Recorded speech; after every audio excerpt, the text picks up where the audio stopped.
Tonight's lesson, I believe this is the last one in this particular unit.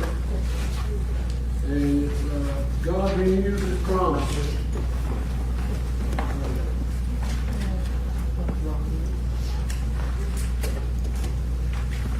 Let's look at the back.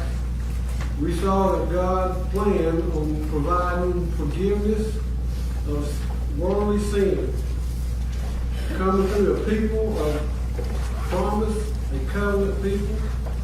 God made the covenant with Abraham in chapter 3, verses 1 and 3. He renewed the covenant with Abraham's son Isaac. And we are going to see in this lesson that God kept His promise.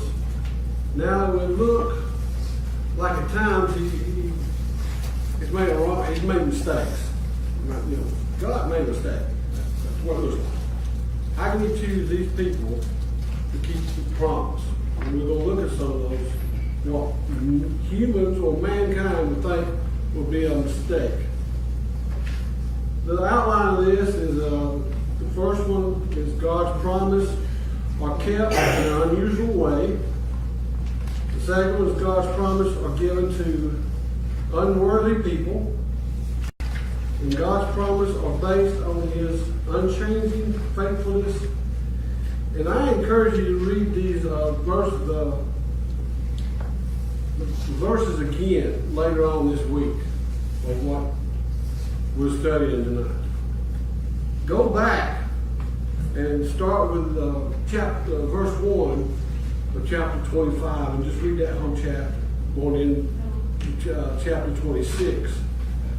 There's some very interesting things happening there. Now I've read the book, but I've never noticed this, and we're going to get into it, I believe in the first lesson.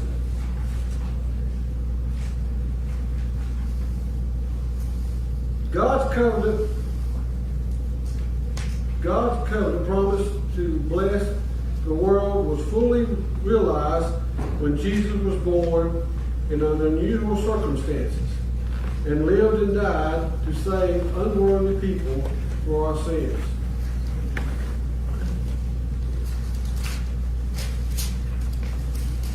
Because we are imperfect and unworthy, people whom God has used to accomplish this, His purpose, we boldly share and show the love of Christ with all others, inviting them into God's kingdom through Jesus. Now, there's two examples I can come up with unworthy people. One of them was Paul. I mean, look, he was a highly educated person, and look what he done. He killed everybody he could find that worshiped Jesus. The other one was Peter. Peter seemed like he was on the fence all the time. One way he would say Jesus was the Son of God, the other say he denied Him. So it seemed like those two examples are fully examples of God's using unworthy people. Now we're going to go back to the Old Testament and find some more here. Starting, it's amazing to me, and I didn't realize it, that you start with Cain and Abel and how them two brothers always fought. And usually in the olden times, the oldest son, and we're going to get into it, I'm probably jumping way ahead of myself, the oldest son had the rights to everything in the family. But here, the third son, Seth, was bloodline to Jesus. And we're going to keep on going here, and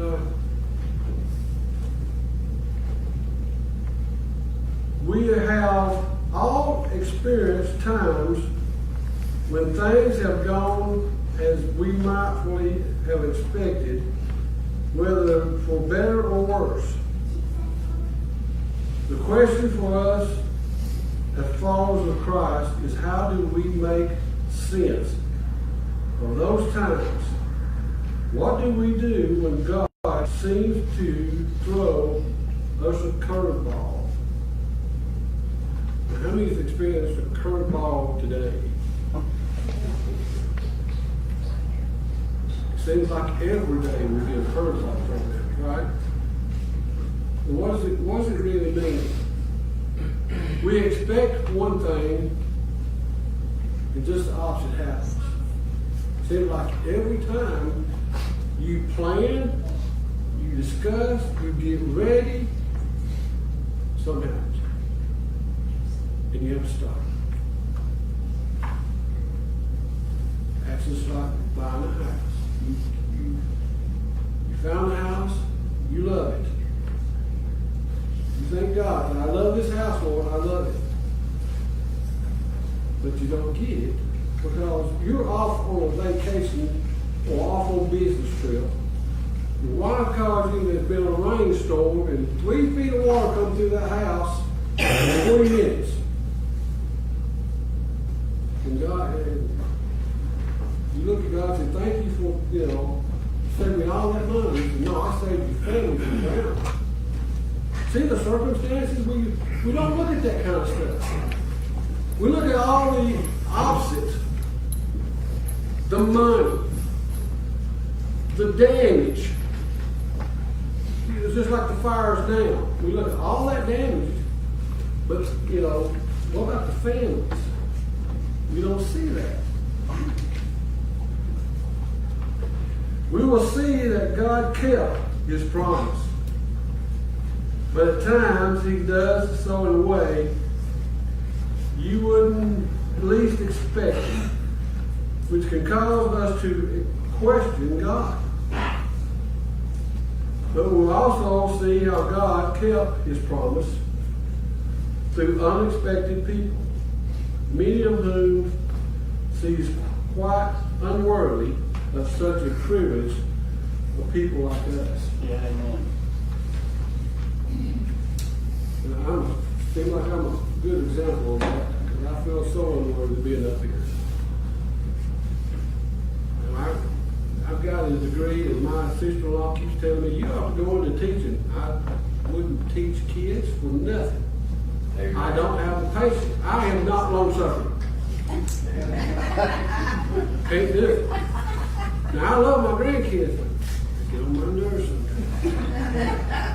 So I couldn't stand in the classroom from 8 to 3 and teach kids. And it's really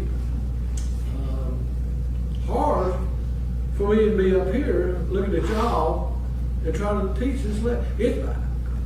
It's easier to preach than it is to teach. Because to me, I preach what God gives me. But here I have to do so much more study and rely on some of what I've read and let God teach me that too. But teaching is so different. The first point, God promises are kept in unusual ways.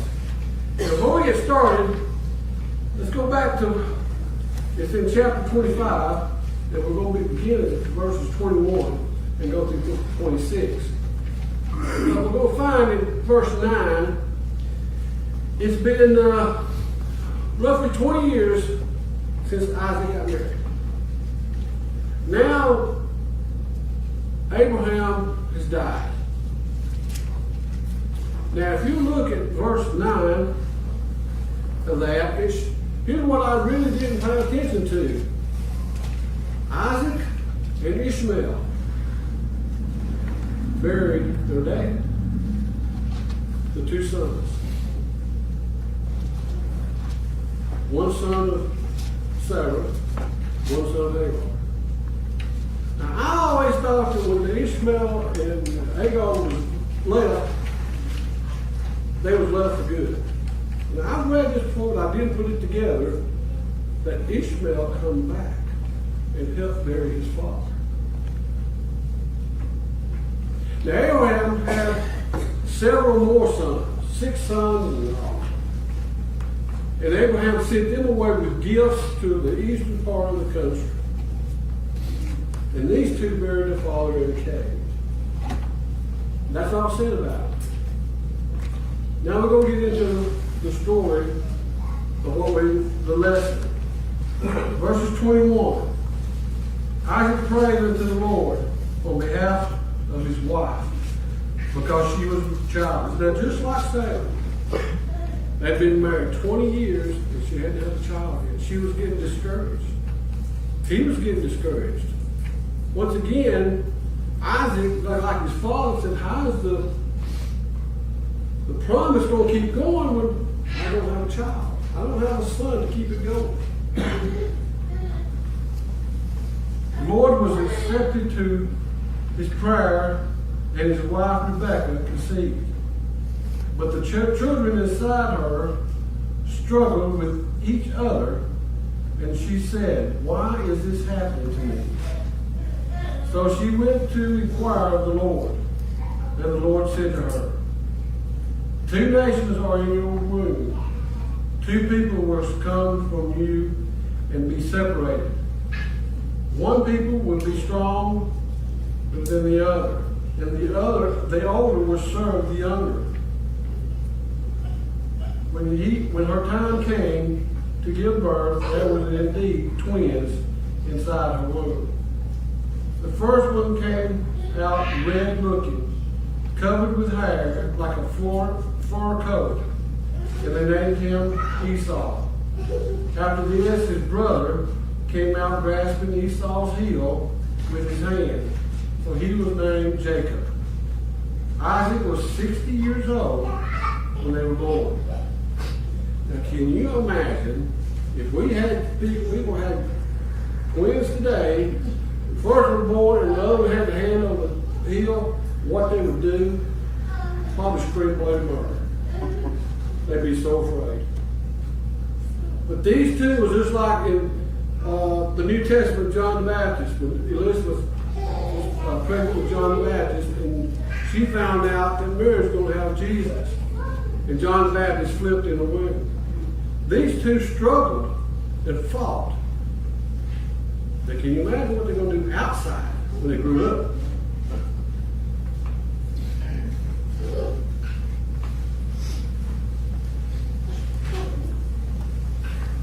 Just as Abraham was old, and his wife also, Abraham struggled to see the trust God promised.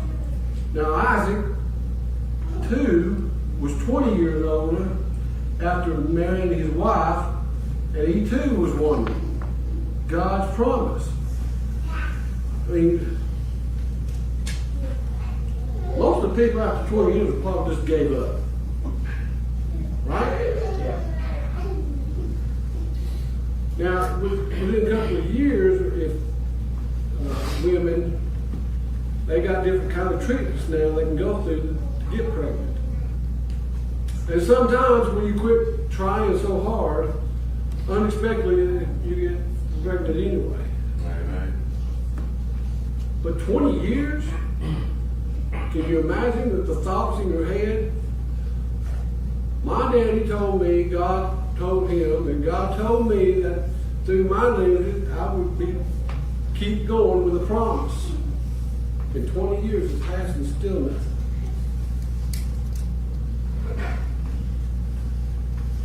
But unlike his father, Isaac did not take matters into his own hands. Remember, Abraham took matters in his own hand when trying to select Isaac a wife. Instead of relying on God to choose his wife. Abraham did it. But Isaac waited. He waited on the Lord. Instead, he turned to God in prayer and left the outcome to God's hand. Look in the middle of verse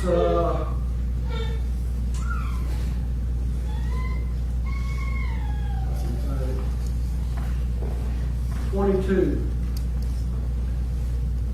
But the children inside her struggled with each other, and she said, why is this happening to me? So she went to inquire of the Lord. And the Lord said to her, now you've got to remember, nobody talked to the Lord but the high priest. So she had to go to a prophet, or she had to go to a high priest to talk to about this matter. Some say, some theologians say that she went to her husband and talked to him, and he talked to God.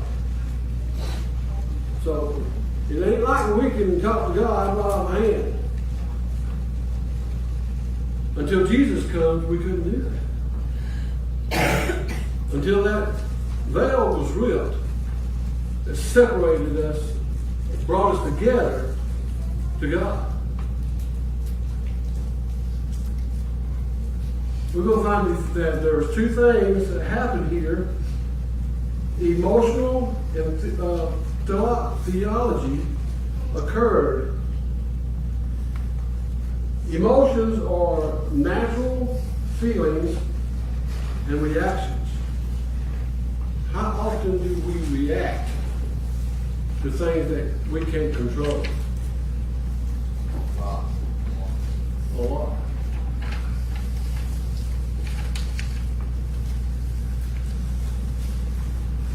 The struggle with fertility issues is stressful and difficult for a husband and wife, both individually and as a couple. Through the scriptures, we see to come to pass over the issue of infertility quickly. Rebecca had been barren for 20 years after marrying Isaac.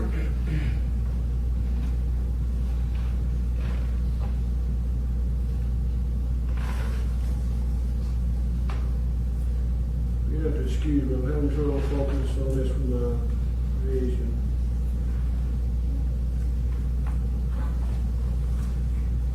"20 years is likely filled with heartaches, confusion, doubt, perhaps even anger, issues of where and why she married Isaac, or issues why Isaac married her. Or there's so many things that couples go through, even today. Even after you have kids and things happen, you still question your loyalty to one another.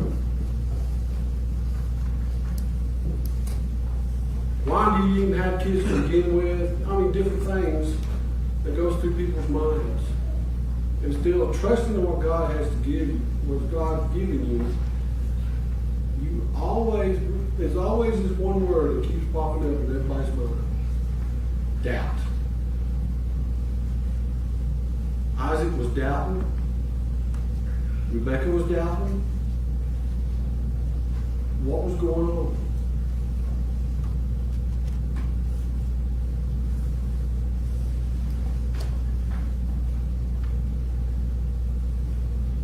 I mean, you got to remember, back then, it's going to sound kind of funny, but back then they had kids like rabbits. I mean, they had 10, 12, 13, 14, 15 kids at a time. I ain't heard too much of that. My dad was one of 12. Mom was one of 7. And I know one man, my best friend's dad, his dad married a woman, they had 12 kids. And she died. He married her twin sister. And they had 12 more kids. 24 kids. Now, you don't hear much about that anymore. 1, 2, 3, yeah. 4, that's a lot. But 24. Now you can go back to the begots. Now I did in chapter 9, it tells where Abraham married another woman and they had, I believe, 4 or 5 sons. On top of Ishmael and Isaac. Now it did not say anything about daughters, but it only mentioned the sons. So you got to remember here Isaac had nothing. No sons, no daughters, and nothing was going to carry on. The second one is the theological part of this. So how was God's promise going to be kept going? Rebekah could not have children. Then the line of Abraham would be broken. Isaac was the son of promise. His son would be the next one in the line for the covenant to be kept. Without a son, through Isaac and Rebekah, how could God fulfill his promise to bless the world? Now, I watch the History Channel a lot, and it talks about Pharaoh and his sons, and the firstborn being, because of what Pharaoh done, his son died. Then I watched about Genghis Khan, the murderous, they call him the heathen. And then his sons. He had me his sons, and you can go back now. They've done a study in China, Mongolia, that a third of all people are kin to Genghis Khan. Just that one minute. They've also done a study that all creation, all mankind, was kin to Adam. They proved that. Scientists have to prove everything. And they proved that all mankind goes back to Adam. So look at all the kids. And Isaac was still wondering what was going on. Why did his father move to a land, forget his homeland, because God promised him another land, promised him that he would have a promised one, a covenant, and it would keep going down the line. And right now they had stopped.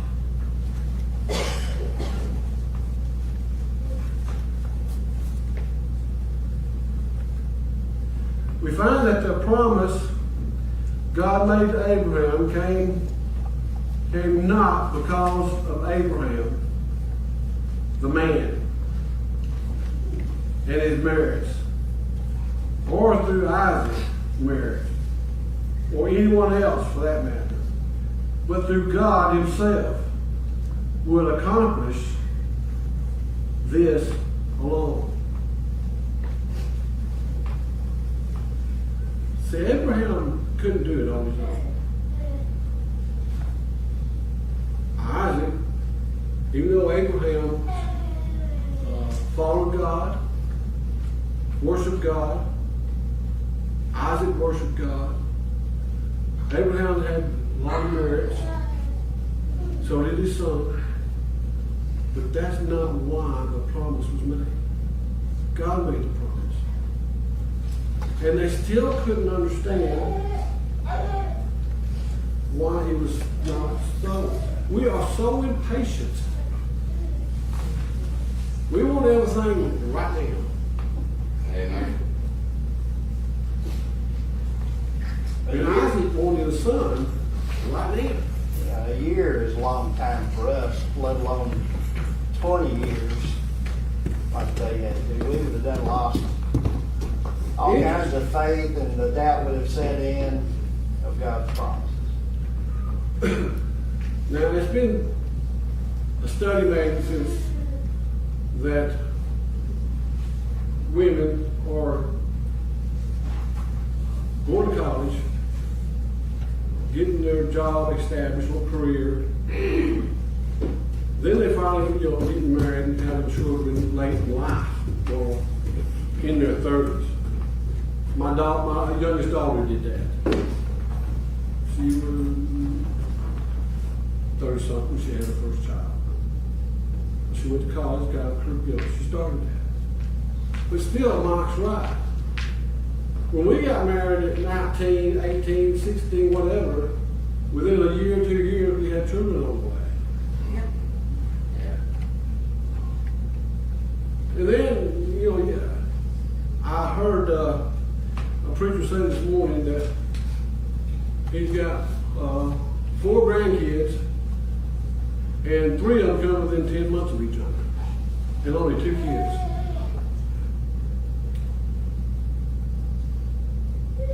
So we want kids. And who don't? You know, I've got 3 girls. Jane's got 3 boys and 1 girl, so we're the Brady Bunch. Except her daughter is Alice. But we got 15 grandkids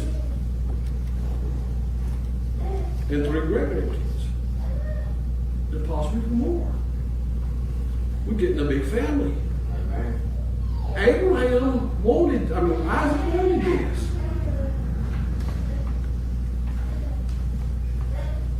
Let me ask you a question. Well, in your book, on page 94, in that section, it starts off with, in His grace and faithfulness, the Lord heard Isaac's prayer, and Rebekah conceived. But Rebekah long desired pregnancy, which surely caused great joy, thankfulness, and celebration, took an unusual and unexpected turn. The twins growing inside her began to struggle, causing her to seek the Lord's. Once again, God heard and responded. And then yet another unexpected turn in this story. God told Rebekah that her firstborn son would serve the younger. Now back, you know, today, if you got, well, usually not just a son, it's the oldest.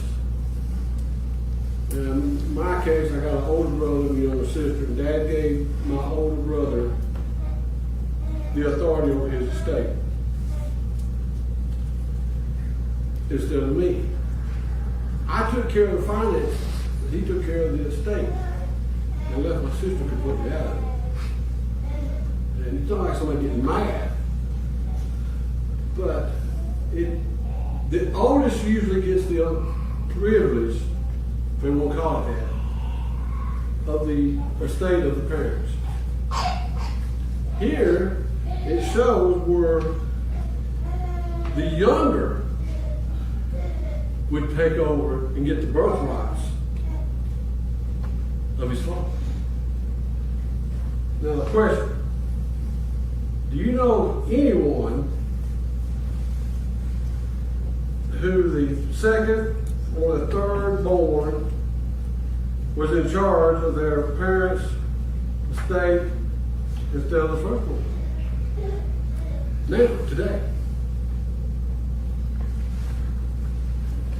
I don't know that people still today hold on to that the same way that they used to.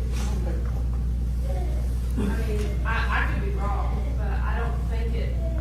I'd say anyway, it'd be probably the opposite now. The youngest, The babies usually get the yeah. what's left, in some cases. I'm not saying. You might be right, because my youngest daughter is in charge of their mother's Yeah. stuff. And they'll have to tell the older two. So yeah, you're right. I mean, my mom's youngest brother, he's the youngest one out of 13 kids. When my papa passed away, he got everything that was still my papa's there. But yes, Well, I was the of course, youngest. the oldest one probably I was- passed away. But we all got him. Steve was middle, but he was in charge of everything. I'm the youngest, I'm in charge of everything. Even the older kids, I'm the grandchildren, I'm in charge of everything. Yeah, so Times are changing, I right? think it just matters I who's. think it's- Yeah. Yeah.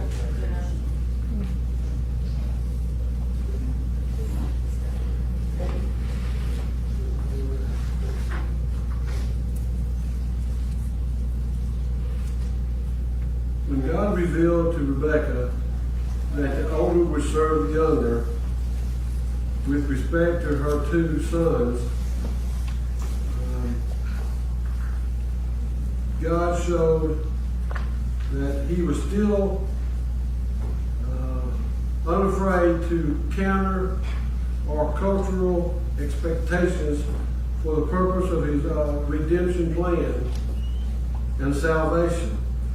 Through the scriptures, throughout the scriptures, we see other examples of God doing what was startling and even unacceptable from a human lens. For example, like I said, Adam, son Seth, was the lineage down. When Noah had 3 sons, it was the 3rd son that was the lineage down.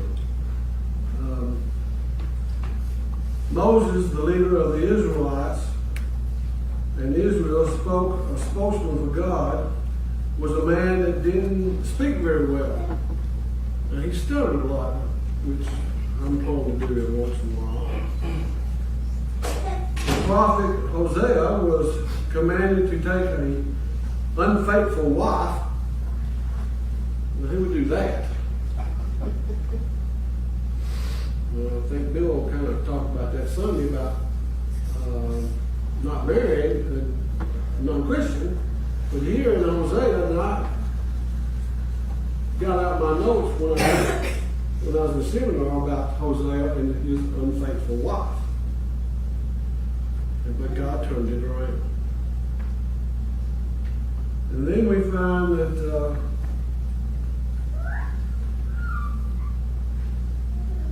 times and time again, we see God's promise not working around the obstacles or violations of social norms that he would do. God's not afraid to use anybody. For his purpose, he'll take, well, look, example again, I'm going to go back to Paul.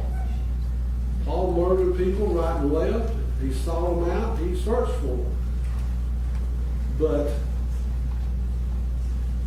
God found a way to bring attention to Paul that what he was doing was wrong, and he should be doing just the opposite. And how did he do that? He took his eyesight away from him.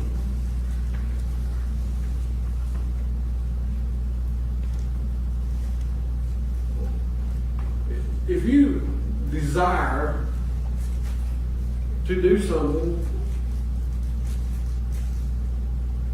on your own, do you think God's in it?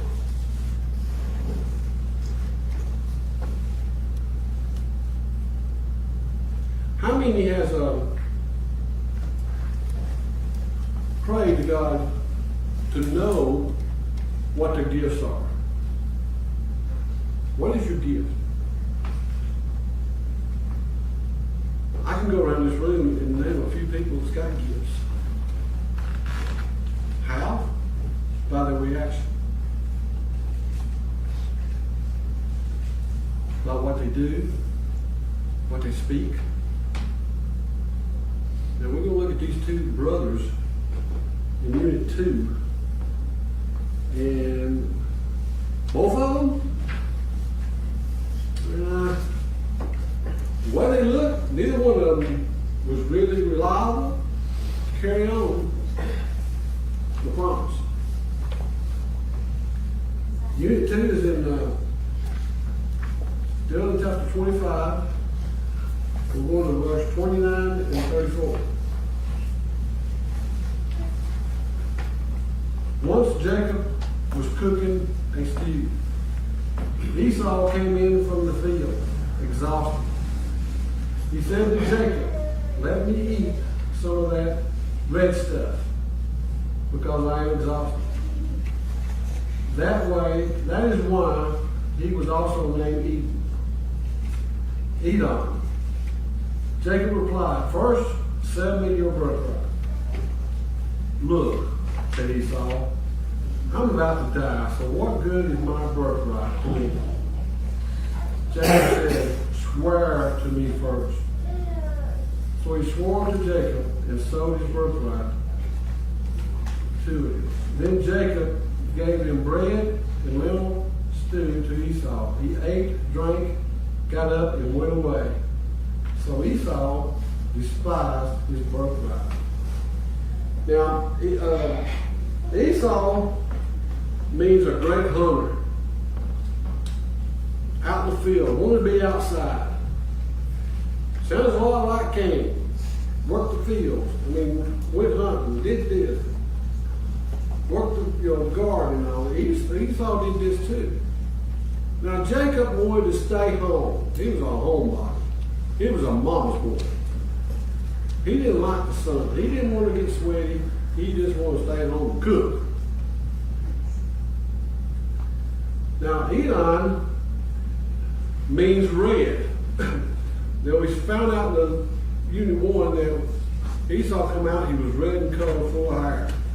He was a hairy beast. But that's not why he was called red. He was called Edom because he ate of the red stew. That's why they called him that. That's a funny way to get nicknames. How many's got a nickname? In high school, my nickname was Irby. Don't know what it means, don't know how I got it, it stuck with me through high school. My name was Irby. I like it. I'm gonna start calling you that. Irby. Irby? Irby. I think we should adopt it. Brother Irby. Brother Irby. Brother Irby. Back in the day when we had CB House, my name was Puddle Duck. Maybe I like that. I think I like it better. And the only reason I was called Puddle Duck was because I could talk like Donald Duck. Yeah, Penny likes that. So, my CB handle was Puddle Duck. Here, Esau was named Red. He would come in from hunting, didn't find nothing, didn't kill nothing, come in exhausted or very hungry. And there Jacob was by the stove cooking soup, vegetable soup. Don't know what to put in it. It was just vegetable soup. He said, give me something to eat, I'm hungry. And here, Jacob said, no, you ain't getting nothing till you sell me your birthright. Well, I'll die anyway. What is your birthright? I'll do it. He said, no, you got to swear to me you're going to give it to me. And Esau did. So you see, both of them, Esau could care less about being the firstborn on his birthright, or what he was going to get. And he knew about God's promise. But he could care less about it. He wasn't a spiritual guy. Jacob, being a homebody, a mama's boy, was a spiritual guy, but still he was a little bit on the mean side. So I want to have the birthright of the firstborn.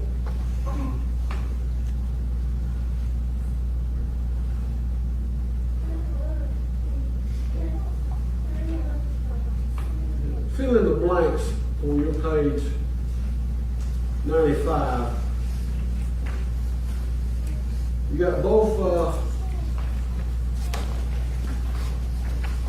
sons, Esau on one and Jacob on the other. The first one on Esau is firstborn son, the older brother. Go to Jacob, and it says second son, the younger brother. Back to Esau, a great hunter, an outdoors, favored by Isaac. He was a daddy's boy. He went hunting. You know. impulsive, unspiritual. And the last one under Esau is unworthy sinner. Back to Jacob. The second one down is quiet man, preferably home.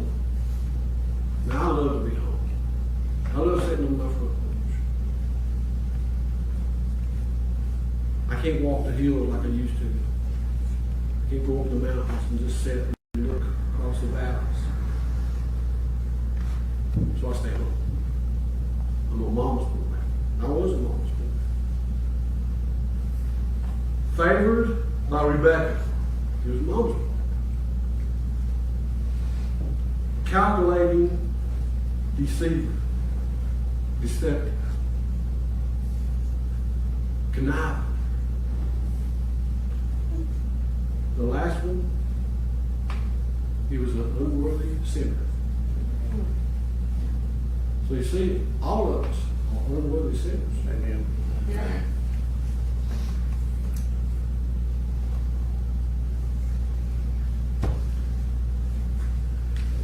Esau as an example of how not to live in this world, especially as a Christian. And make sure that there isn't any immoral or irrelevant person like Esau, who sold his birthright in exchange for a simple meal. Well, you know that later, when he wanted to inherit the blessings, he was rejected. Even though he sought it with tears because he didn't find any opportunity for repentance. Jacob, the scriptures do not overly condemn what he did. Well, neither do they offer regards for Jacob approval for what he did. I got a question. How many of us take matters into our own hands instead of waiting on God? Every time I say that. I think I listen to that. Trust me. We are a very impatient race. Human.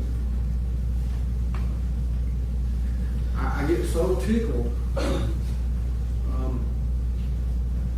the television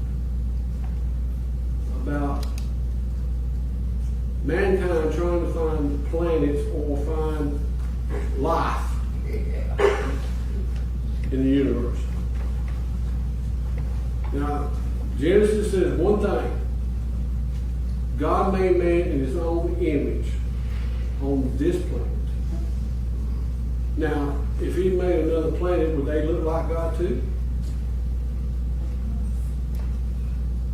We're always searching for things that has no meaning about what God's plan is.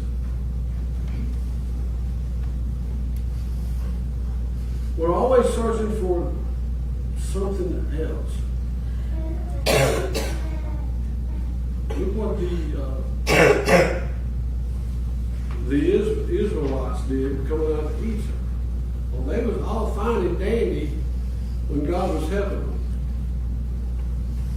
But when things stopped, they get restless.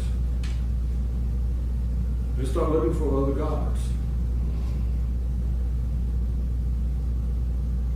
Today we look for other gods just in a different way. That's just like me going out and buying a Maserati and babying that thing, worshiping that thing, keeping it up on block when I'm not driving it, keeping it under cover. That would be my God. Now, I'm not saying that it's bad to go buy a car like that to enjoy. No, that's not what I'm saying. But it's how we use it when we get it. For example, another example of how we don't look for God's way is going back and buying lottery tickets.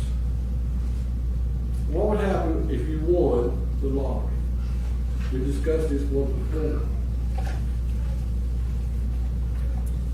People always say, well, I'll use it for the church, I'll use it for this, but what do you think would really happen after they got off to their sales and the public got off away from them? Well, and the media didn't report on them anymore. I don't think we should buy lottery tickets.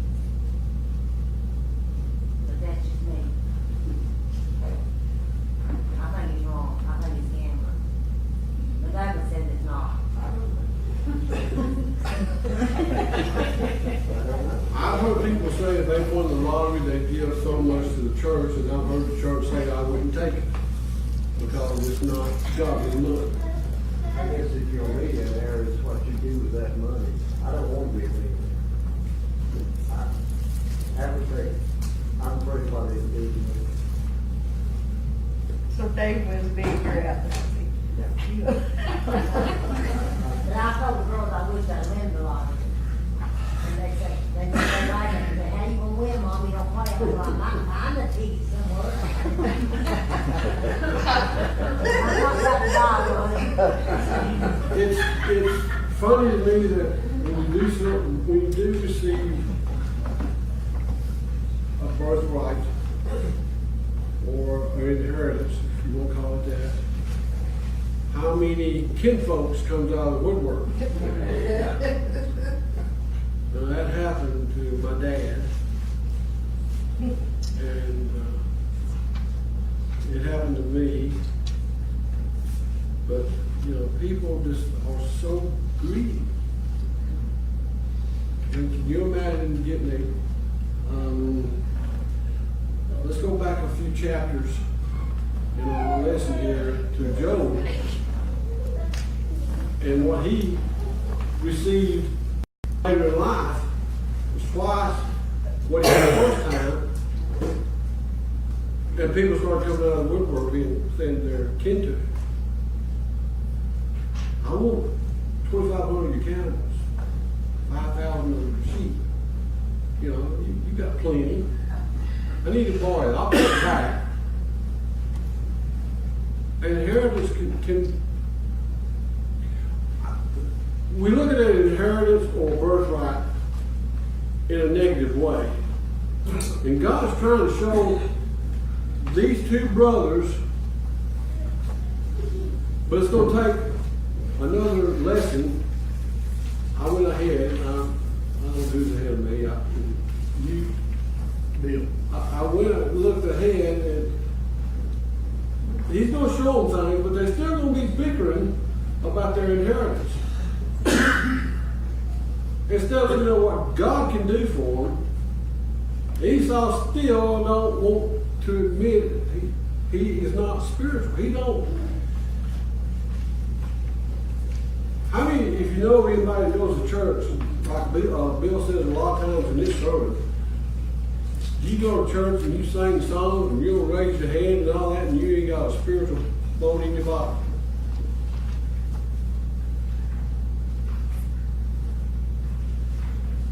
We look at these, I've looked at these scriptures in this lesson and received a new outlook on what the scriptures are telling me. And I never knew this. I always read that, you know, Esau was an older, he was a hunter. He just, I thought he wanted to do. Jacob, you know, he was a homebody. He wanted that birthright. Why did he want that birthright? Well, he would get twice as much than if he hadn't got what his brother had. Maybe he was looking at that. We don't know. Because later on in chapters, I think Mike will get into it, it shows them God's promise again. Then look what happens to Jacob.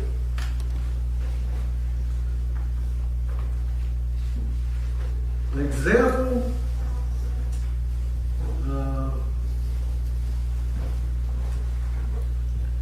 chasing after fleshly things in sinful ways, and we operate from a worldly mindset rather than a spiritual one.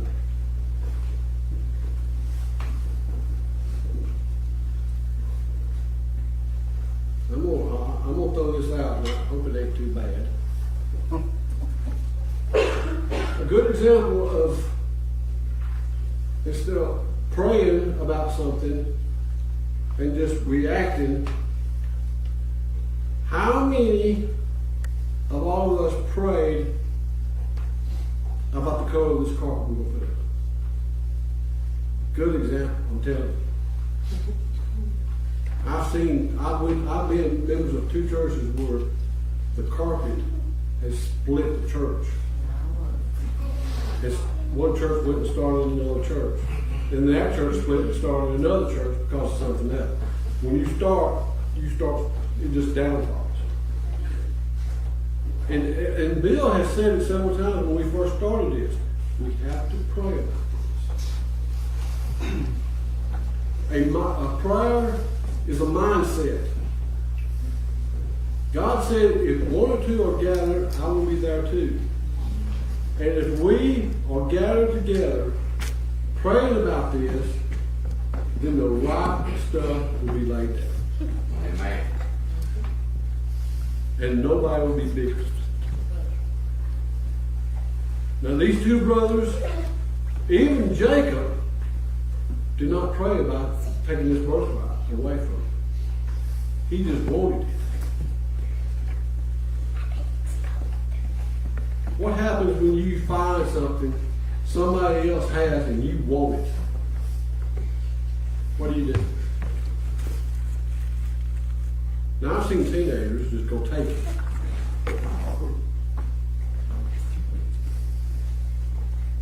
I can remember when I was 6 years old we walked to school uphill both ways in the snow. And that was in Birmingham, Alabama. But we was walking home from school and I told my friend, watch this. I'm gonna go back there and beat him up. I just went back there and just knocked the crap out of him. The next morning, we got called to the principal's office. And I just knew I was in trouble. And the principal looked at the other person and apologized to him. Apologized to me. And I looked at her. I'm the one that started this. He apologized. You talking about a 6-year-old boy starting to cry. I started crying and bawling because I knew it was my fault, and I told her that. She said, no, he needs to apologize to you. And I didn't understand.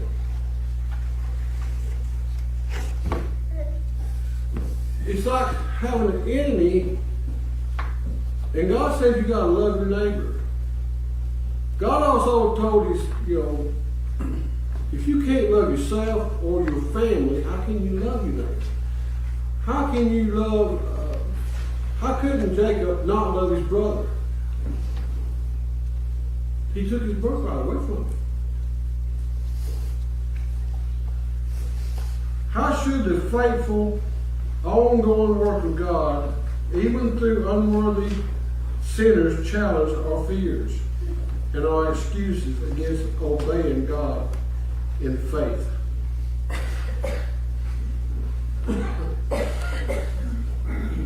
In other words, are you willing to step out and God tells you to do something? Step out on faith and let God lead you. Or are we like most of us? I'm just talking in general. We flee, we hide, we think we hide. We run as far as we can, but thinking that'll work. And try to get, not do it. How many years have you run from God? And Him wanting you to, use an example, it's not true, okay? Do the water ministry. Y'all two build it into the church. You making the bread. At first, did you want to, or were you brought up that way? I ran for 2.5 years because I didn't want to preach the Word of God, because I knew I was so bad. And I have listened to other preachers say the same thing. God, I am so bad. I have done this to my brother. I've done this and done that. You don't want me. He said, that's why I want you. Look up, once again, the example of Paul. Now we're going to find later on that Jacob did the same thing. He was. Let's go to point 3.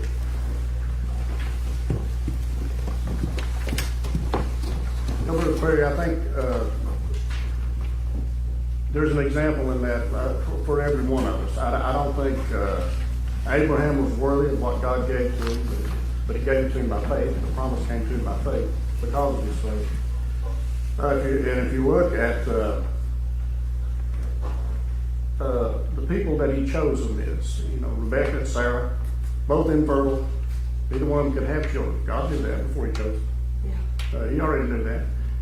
And I think the whole thing is to show that it's not their doing, it's God's doing. God takes people that are unable, not able to do it, not necessarily good people. If you look at Jacob and Esau, they're not really good people, neither one of them. And Rebecca wasn't it. It's just, that was the whole plan from the beginning. He wanted them to see that He was doing this. It's His doing, not ours. We have no capability of ourselves to do anything. God does the work. The plan of salvation was His from before the foundation of the world. And this is just carrying it out. I found that out a little late in life. That it's God's doing it, not my own. And I'm talking since I moved up here. The Bible says, you see it all the time on Facebook. If God closes the door, don't get a crowbar and try to open it. There's a reason for it. If God takes you away from a place, from people that are so, to change your mind, don't go back to them.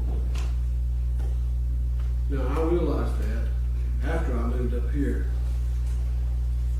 Me meeting Janie was the best thing in the world to get closer to God. And I praise her every day for that. I do. I praise God for that. It's like Horace said, God's got control of this, not me. That's right.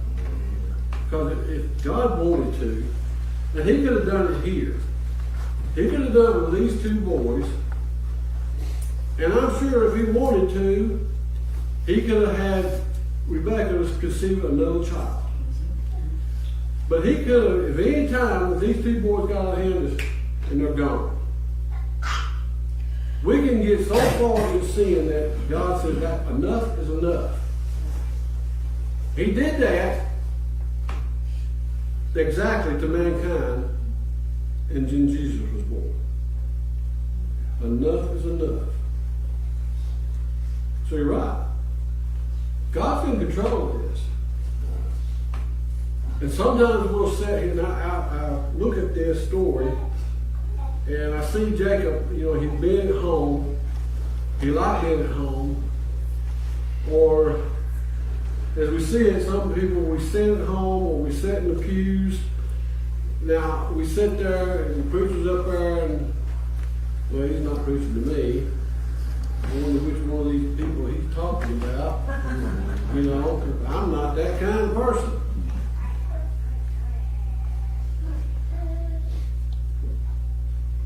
What would happen, and it has happened, the little church I used to go to, that this little lady would come in, and she, bless her heart, she had on a skirt that was made of 5 different colors, different rags, a blouse with the same thing, a little vest, she had on these gloves, nothing matched. And she come and sat in the very last seat. And the church would shun her. Would walk around her to keep from saying, hello, how you doing? Finally, the pastor had enough of it. And he preached about it one day. She's going to be in heaven too, just like you. What are you going to do then? Or just like the man that can't sing. He's up in the choir. Remember the show Barney Fife, he was in the choir and couldn't sing, sounded like a mule? And then the pastor told the church that when you go to heaven, and he's standing in the choir, you going to tell him to leave? When he gets to heaven, he's probably going to have the prettiest voice there is in that choir. So how do you look at people? Jacob looked at Esau as a nothing. The only thing he looked at was, he's got the birthrights of our father. And I need him. You know, and I think he was even wrong there, because I think that God made it clear to Rebekah when she prayed and God spoke to her. He made it clear to Rebekah that the elder would serve the younger. So he already knew Jacob was going to get it before he was ever born. I think a lot of it, like you said, even Rebecca was kind of evil. Like she kept putting in Jacob's ear, you've got, Jacob's ear, you've got to get the birthrights. Because Esau was going to serve you. You've got to get this, you've got to do this, you've got to do that. Well, I think that's the whole point of the whole lesson, is she knew what God's promise was, okay? And it's just like us. We try to help God out too much. And usually when we do that, it goes crazy. It's deception, hatred. That's all because they were trying to help God out with his own plan. And it just don't work. We have to learn to let God do God's will in his time. He don't need no help. He don't need to help. Especially not from somebody like that. Yeah, we're too unworthy to help God out with his plan. We just need to be there to be obedient. And that's it. So the one thing that we try to do also is that if we can't see God, then we got to step in and do it ourselves. That's it. We got to do it. We have to go through a priest or a prophet tells us that this is going to happen. And God just, prophets and all of them tell you that just like now, they foretold another famine. Let's read verses 1 through 6. God's promises are based on his unchanging faithfulness. There was another famine in the land, in addition to the one that had occurred in Abraham's time. And Isaac went to Amalek, king of the Philistines, at Gerar. The Lord appeared to him and said, do not go down to Egypt. Live in the land that I tell you about. Stay in the land as an alien, and I will be with you and bless you. For I will give all these lands to you and your offspring, and I will confirm the oath that I swore unto your father Abraham. I will make your offspring as numerous as the stars of the sky, and I will give your offspring all these lands, and all the nations of the earth will be blessed by your offspring. Because Abraham listened to me and kept my mandate, my commands, my statutes, and my instructions, so Isaac settled in Gerar. In verse 3 through 5, we find that the promise or the command of the covenant was made again. Go back to chapter 12, and it's where God made that promise to Abraham. That to his offspring. It's like Carla said, if Rebecca, if ain't no way to it. Rebecca heard all this, and since Jacob was a mama's baby was going to get it, one way or the other.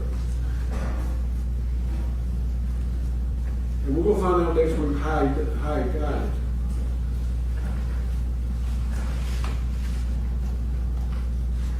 God's reinstatement of the covenant with Isaac reflected the covenant God made with Abraham. Command to obey. God told Abraham to go to the land he would show him. Chapter 12, verse 1. God told Isaac to stay in the land. That's what we're doing in verses 2 and 3. Abraham went and Isaac stayed. God's promised Isaac land for his descendants. God promised offspring as numerous as the stars. And God promised that all nations on earth would be blessed by his offspring. That's a lot of people. That's a lot of stars, If God named all the stars and people were going to be as numerous as the stars, can you imagine the promise he just made?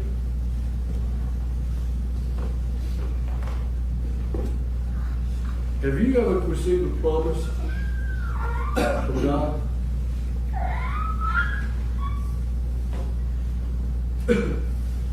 And has he ever went back on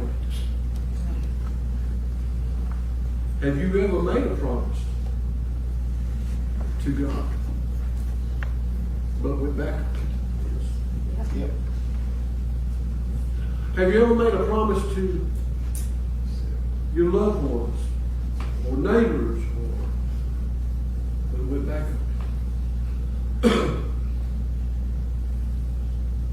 I read these stories from the first to right now, chapter 26. And God promised all this. They would go into be in Canaan. He promised them this. He promised them milk and honey. He promised them, and he fulfilled his promise. But yet, that didn't seem like it was good enough for them. Like always, from here back, they was greedy. It seemed like when they was in Egypt, they didn't have nothing.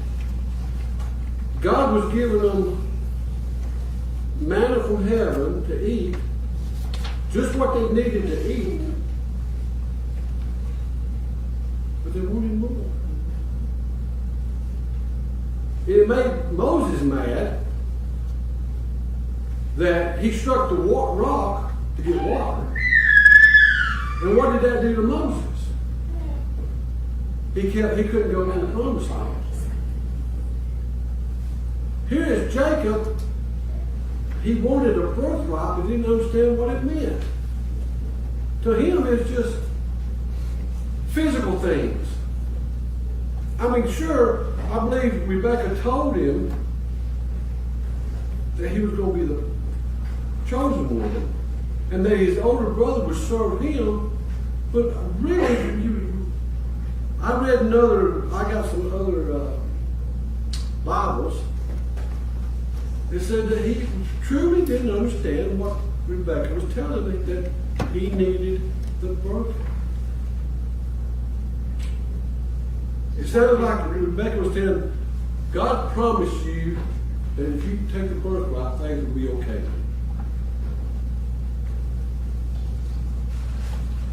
And we look at people that way today. We make a promise to somebody, and all of a sudden, when the day comes to help, or to move, or to pray, or to this, or whatever, how hard was it to make that phone go and say, well, I can't do it right now? But then you kept doing it over and over and over, and then it got easier and easier and easier. And we find that in Jacob taking, Esau swore he would give him the birthright. But truthfully, it was left up to Isaac to give the birthright. Give the birthright to him. But here we see, in the commentary, it says that Esau bypassed his father. So, in other words, we bypass God to do things we want to do.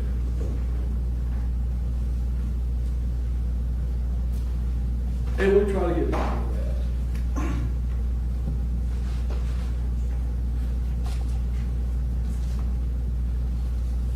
The Bible says you pray earnestly, day in, day out. God hears every prayer. But if you pray earnestly, day in and day out, day in and day out, in God's time frame, which is what this is, in God's time frame, He'll answer that. Now it took 20 years to answer this promise. Then it took, it don't really say, I haven't found it yet, the boys getting up in adulthood before the promise was to keep going. What if God promised you something down the line and you're 80 years old and you're thinking to yourself, I ain't got much time left. How's He going to promise me that? But then you come up and you live to be 130 or 140 years old. God can do miraculous things if we just let Him do it on His time frame. We don't want to do that. We question because we focus on the wrong person.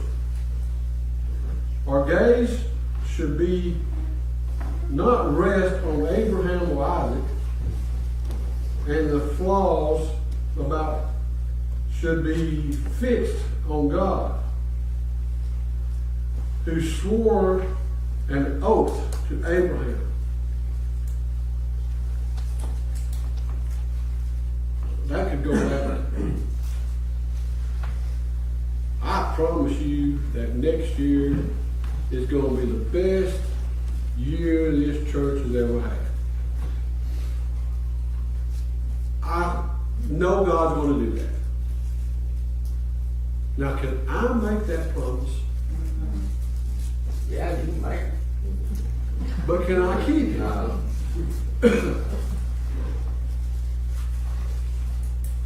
That's what we do. I promise that starting Monday of next week, gas is going to come down 35 cents at one time instead of going up 35 cents. I hope you're right.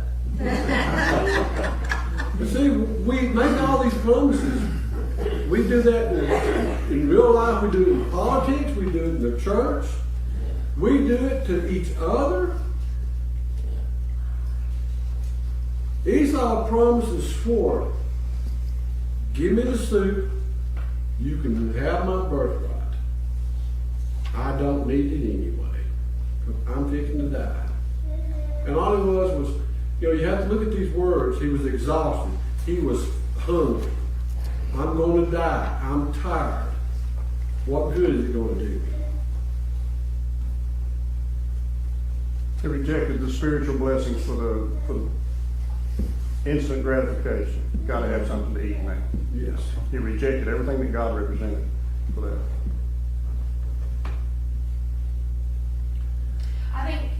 I think it's, I mean, people still do that all the time.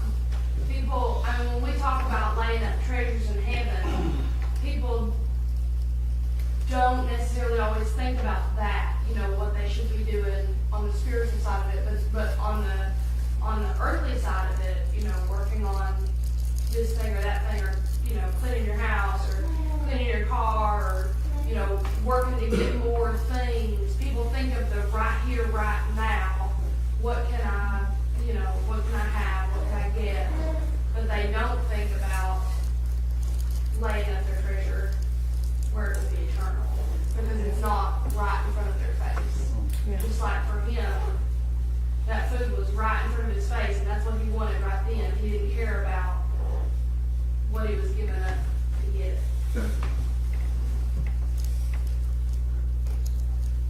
And that's the carnal in us. That's the sin in us. You might be saved, but we still sin every day. We still think these things every day. We still come up with some notion that we can handle it. We can do it right now. And God will take care of it later.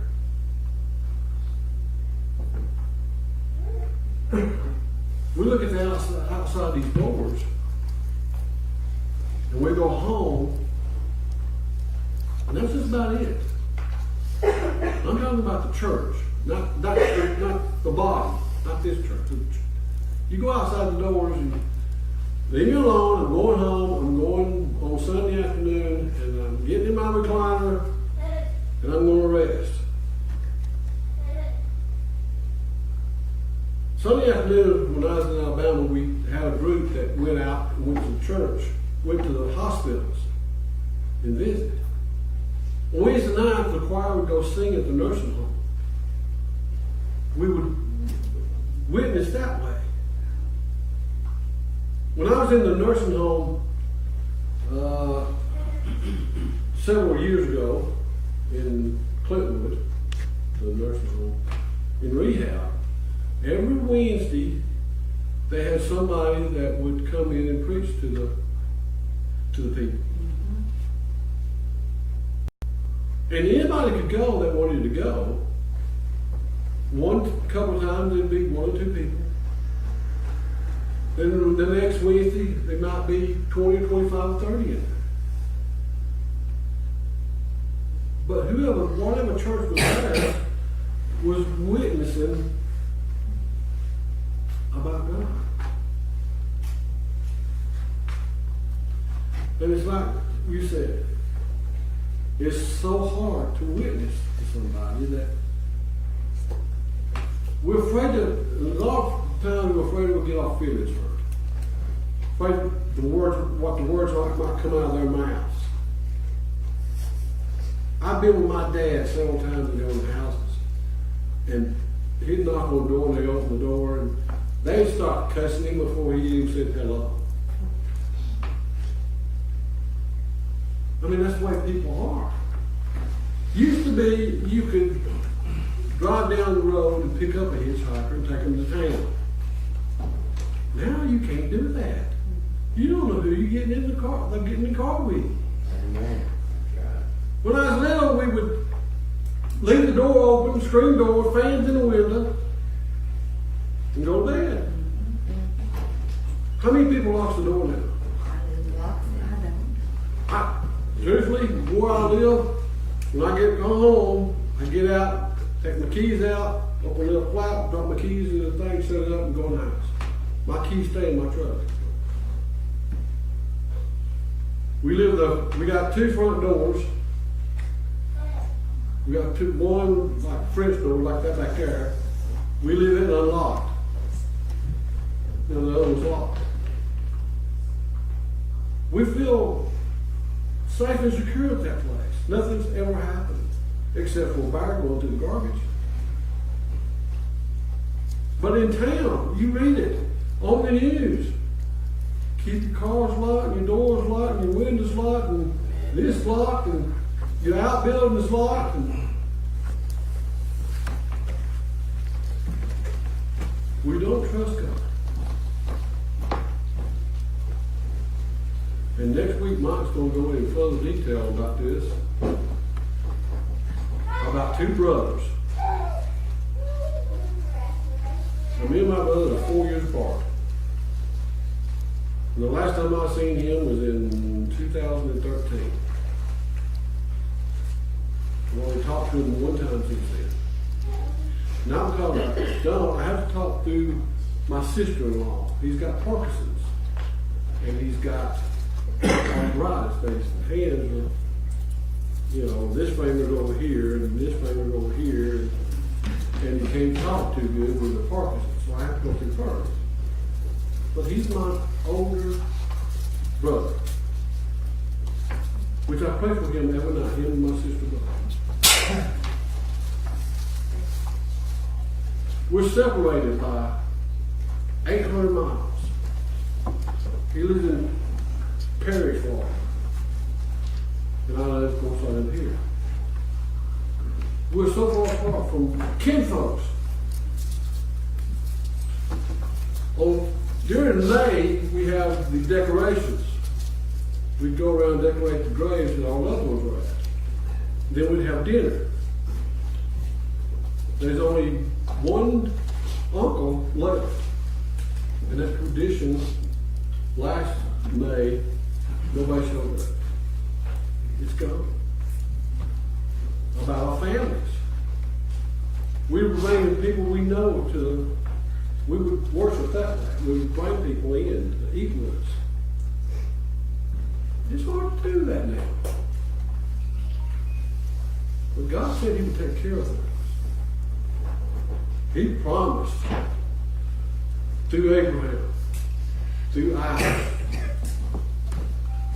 that Jesus Christ would come. Anybody got a comment?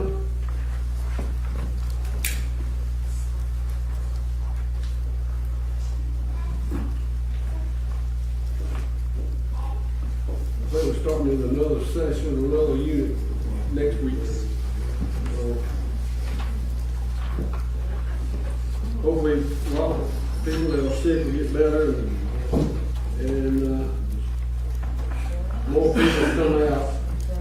I'm thankful that we got the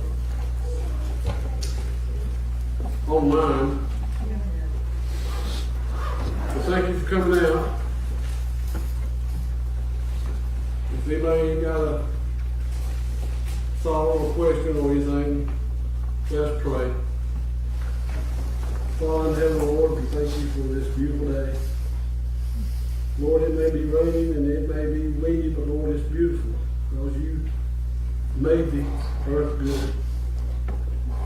Lord, we thank you for the promise you made so many years ago through Abraham, through Isaac, and down through the chain, Heavenly Father, that one day your Son would come and take away the sins of the world because he loved us first.